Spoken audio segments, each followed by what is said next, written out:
Hello बच्चों, let's see the question. The question से arrange each set of compounds in order of increasing boiling point. N butyl chloride, isobutyl chloride and tertiary butyl chloride. तो तीन compounds हमें दे रखे हैं, इनका increasing order लिखना है बॉइलिंग पॉइंट का. तो first of all we will write down the key concept, and the key concept is higher is the magnitude of van der Waals force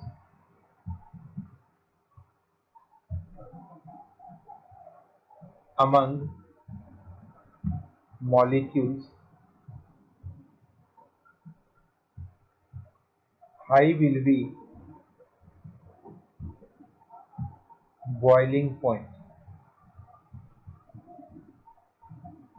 तो जो हमारे पास एल्काइल हैलाइड्स होते हैं उनके बीच में वैन डर वाल फोर्स होती है. तो वैन डर वाल फोर्स का मैग्नीट्यूड जितना ज्यादा होगा उतना ही बॉइलिंग पॉइंट ज्यादा होगा. For isomeric alkyl halide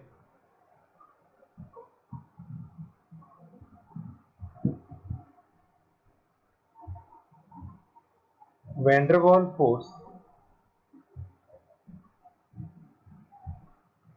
depend upon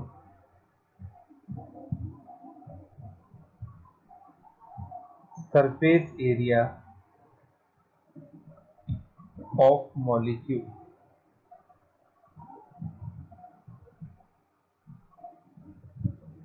high is surface area या लार्ज लिखते हैं इसको. Large is surface area, high will be boiling point. जितना ज्यादा सरफेस एरिया होगा उतना ही वैन डर वाल फोर्स ज्यादा होगी और उतना ही बॉइलिंग पॉइंट ज्यादा होगा. Next, surface area decrease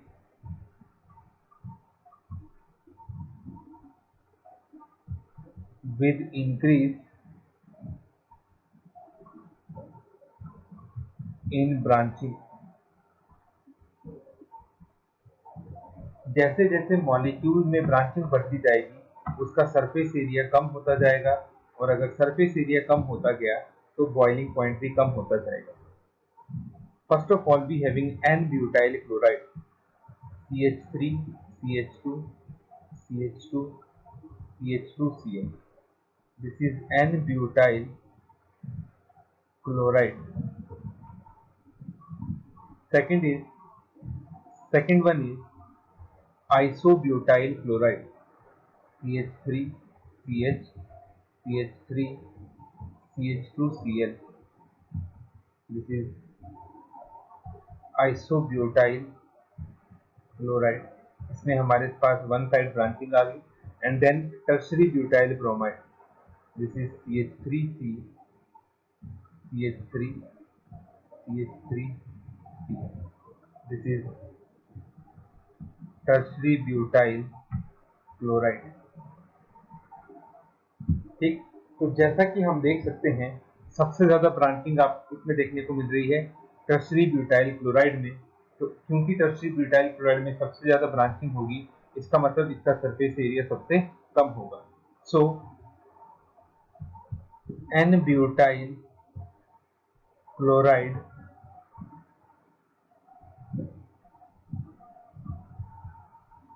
have largest surface area and tertiary butyl chloride have smallest surface area. ठीक, तो as per the key concept जिसका सरफेस एरिया कम होगा उसका बॉइलिंग पॉइंट भी कम होगा. तो सबसे कम बॉइलिंग पॉइंट हुआ टर्शरी ब्यूटाइल क्लोराइड का. उसके बाद आइसोब्यूटाइल क्लोराइड का, और सबसे ज्यादा बॉइलिंग पॉइंट हुआ एन ब्यूटाइल क्लोराइड का। तो ये हमारे पास इंक्रीजिंग ऑर्डर बना बॉइलिंग पॉइंट का। This is the final answer. Hope you understood it well. Best of luck.